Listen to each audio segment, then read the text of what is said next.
Praise the Lord everyone. मैं प्रेरित रमन हंस आप सब लोगों का परमेश्वर की हजूरी में स्वागत करता हूं।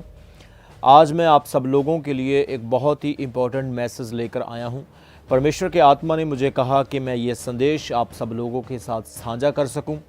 मेरा विश्वास है इस संदेश के द्वारा आप सब लोग बहुत सारी आशीष पाएंगे और आपका आत्मिक जीवन और भी मजबूत होगा। इस मैसेज में इंफॉर्मेशन है, बहुत सारी जानकारियां हैं जिससे आपका विश्वास मजबूत होगा। मेरे प्रियो, क्या आप जानते हैं कि पिछले दिनों में कनाडा में और दूसरे देशों में बहुत सारी आवाज़ें उनको सुनाई दी जो आकाश से आ रही थी, जो स्काई से आ रही थी। आप इन वीडियोस को भी देख सकते हैं जो क्लिप्स आपकी स्क्रीन के ऊपर चलाए जा रहे हैं। What is going on out there?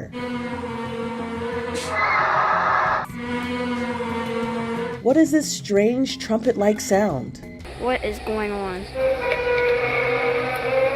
Strange sounds were heard around the world. आप अपनी स्क्रीन के ऊपर इन न्यूज़ के फ़ोटोज़ को देख सकते हैं जिन जिन चैनल्स पर रिपोर्टर्स के द्वारा न्यूज़ दी गई। देखिए, ये इंटरनेशनली तौर पर इस न्यूज़ को दिखाया गया है, क्योंकि ये बात छोटी नहीं, ये बात बहुत बड़ी है, क्योंकि आज तक कभी इस तरह की आवाज़ें नहीं सुनीगी। और ये आवाज़ें बिल्कुल ऐसी आवाज़ें थी जैसे तुरियां फूकी जाती है, जैसे नरसिंगे बज रहे हैं। कुछ लोगों ने कहा कि ये आवाज़ सोलर प्लाज्मा इंटरैक्टिंग की आवाज़ है, जो आपस में इंटरैक्ट कर रही है, आपस में मेल जोल बातचीत कर रही है। और कुछ लोगों ने कहा ये पृथ्वी की मैग्नेटिंग, यानी कि जिसको हम कहते हैं पृथ्वी का परत बदलना, पृथ्वी की अपनी सतह को, अपनी जगह को चेंज करना, उसकी आवाज़ है। लेकिन सवाल ये खड़ा होता है कि ये आवाज़ पृथ्वी से नहीं, ये आकाश से आ रही है। कुछ लोगों ने कहा ये आवाज़ दुष्ट आत्मा की, डीमंस की आवाज़ है, क्योंकि बाइबल के मुताबिक दुष्ट आत्माएं आकाश में रहती है। हो सकता है कि वो दुष्ट आत्माएं कुछ अलग अलग तरह की आवाज़ें निकाल रही हो, लोगों को कन्फ्यूज़ करने के लिए या लोगों का ध्यान भटकाने के लिए। लेकिन मैं सवाल करना चाहता हूं कि ये आवाज़ सन 2000 पहले से क्यों नहीं थी? ये आवाज़ अब ही क्यों आ रही है? मेरे प्रियो, इसलिए मैं आपको बता दूं कि इस आवाज़ का जिक्र पवित्र बाइबल में किया गया है। ज़्यादातर लोगों का ये कहना है कि ये आवाज़ परमेश्वर के वचन के मुताबिक नरसिंगों की आवाज़, तुरियों की आवाज़ थी, क्योंकि बाइबल में लिखा है कि जब कलीसिया का उठाया जाना होगा, यीशु मसीह दोबारा इस संसार में आने वाले होंगे, तो तुरियां फूकी जाएगी।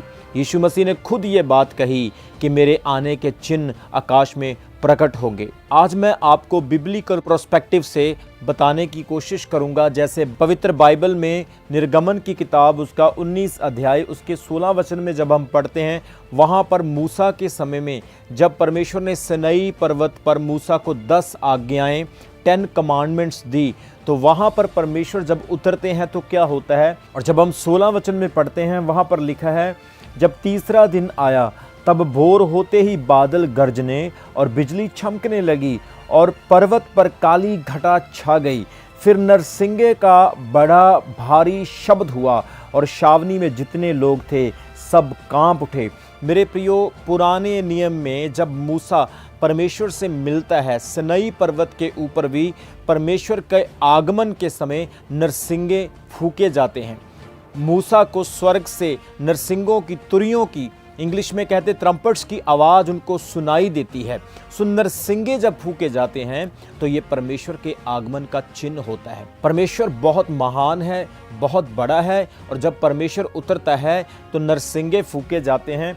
काली घटा छा गई, मतलब कि वेदर में भी एक बहुत बड़ा इन्फ्लुएंस, एक बहुत बड़ा प्रभाव हो गया, और वहाँ पर जितने लोग थे सब कांप उठे, सब डर गए, क्योंकि परमेश्वर बहुत महान है और उसकी उपस्थिति में कोई भी खड़ा नहीं रह सकता है। और इसी निर्गमन उसके 19 अध्याय उसके 19 वचन में फिर वहाँ पर नरसिंगों का जिक्र किया गया है।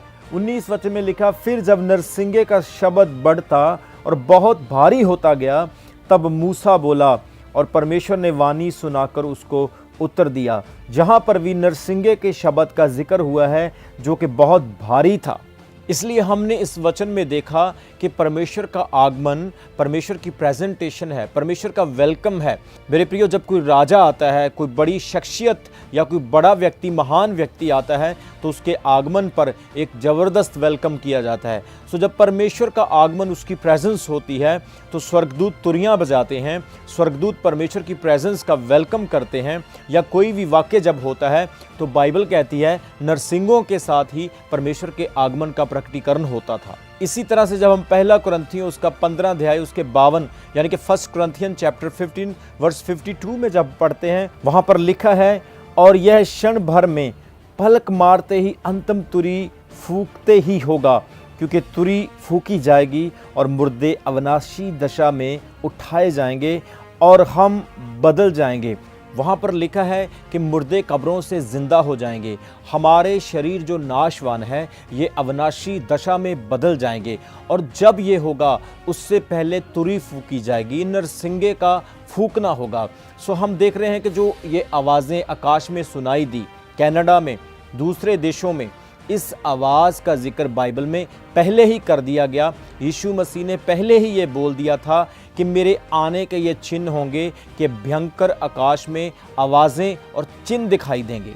अगर आप इस वचन को और ब्रीफली पढ़ना चाहते हैं तो आप मेरे साथ लूका की अंजील उसके 21 अध्याय उसके 11 वचन को पढ़ सकते हैं। वहाँ पर लिखा है, और बड़े बड़े भूकंप होंगे और जगह जगह अकाल और महामारियां पड़ेंगी और आकाश से भयंकर बातें और बड़े बड़े चिन्ह प्रकट होंगे। मेरे प्रियो, यीशु मसीह ने खुद ये बात कही कि मेरे आगमन का यही चिन्ह होगा कि आकाश में भयंकर बातें और चिन्ह प्रकट किए जाएंगे। ये तुरियां, ये जो आवाज़ें सुनाई दे रही हैं, आज बड़े बड़े रिपोर्टर और टीवी चैनलों पर दिखाई जा रही है। लोग आश्चर्य और हैरान हैं कि पहले हमने इस तरह की आवाज़ों को कभी नहीं सुना था, लेकिन आज ये आवाज़ें जो हम सुन रहे हैं ये क्यों आ रही है। मैं आपको बता दूं, ये पवित्र बाइबल की भविष्यवाणियाँ और सब यीशु मसीह की बातें पूरी होती हुई दिखाई दे रही है। और इसी के साथ मैं एक और वचन ऐड करना चाहता हूँ। मत्ती की अंजील उसके 24 अध्याय उसके 30 वचन में यीशु मसीह ने क्या कहा, तब मनुष्य के पुत्र का चिन्ह आकाश में दिखाई देगा और तब पृथ्वी के सब कुल के लोग छाती पीटेंगे और मनुष्य के पुत्र को बड़ी सामर्थ और ऐश्वर्य के साथ आकाश के बादलों पर आते देखेंगे। बाइबल कहती है ये चिन्ह आकाश में प्रकट होंगे, सब लोग यीशु मसीह को आते हुए देखेंगे। लोग छाती पीटेंगे जो पश्चाताप नहीं करते, जो परमेश्वर के वचन को नहीं सुनते, जो प्रभु के वचन को ठट्ठे करते हैं, मजाक उड़ाते हैं और परमेश्वर के वचन को तुच्छ जानते हैं और सच्चाई को जानते हुए भी अनजान बन रहे हैं। बाइबल कहती वो लोग छाती पीटेंगे। उस वक्त वो पछताएंगे कि ओ हमने विश्वास क्यों नहीं किया।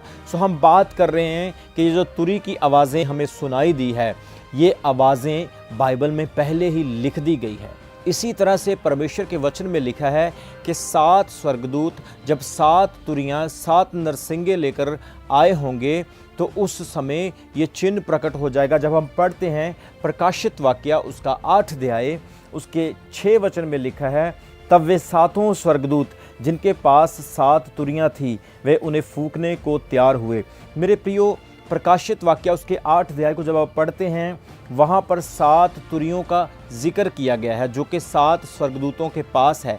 ये एक एक तुरी फूकी जाती है और हर तुरी के बजाने पर, फूकने पर इस पृथ्वी पर अलग अलग तरह की विपत्ति आती है, अलग अलग तरह की बीमारियाँ और ख़तरनाक भयानक चिन्ह प्रकट होते जाते हैं।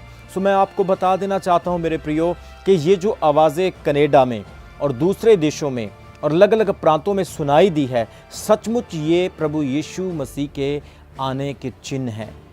ये पवित्र बाइबल की सच्चाई के चिन्ह हैं। इसलिए आप लोगों को तैयार होना है, लगातार चर्च जाना है, वचन को सुनना है और आत्मिक लोगों की संगति में रहना है, और परमेश्वर आप लोगों को कभी यहाँ नहीं छोड़ेगा। आप परमेश्वर के राज्य में दाखिल होंगे जो पवित्र राज्य है, खालिस राज्य है। आप उसमें परमेश्वर के साथ इंटरेक्टिंग करेंगे और खुदावंद आप लोगों को हमेशा हमेशा की ज़िंदगी देगा। सो ये जो आवाज़ें सुनाई दे रही हैं, ये आवाज़ें पवित्र बाइबल के मुताबिक परमेश्वर के चिन्ह हैं, तो यीशु मसीह के मुंह की भविष्यवाणियां हैं जो आज पूरी हो रही है। मेरा विश्वास है इस इन्फॉर्मेशन के द्वारा आपने बहुत सारी ब्लेसिंग पाई है। परमेश्वर आपको ब्लेस करे और भी आशीष दे। आमीन। God bless you. अभी हमारे चैनल को सब्सक्राइब करें। हमारे चैनल का नाम है रमन हंस मिनिस्ट्रीज और नीचे दिए गए बेल आइकन पर प्रेस करें। आप हमें फेसबुक पर भी फॉलो कर सकते हैं। हमारा फेसबुक पेज है रमन हंस मिनिस्ट्रीज। हमारा प्रेयर लाइन नंबर है 0160500800।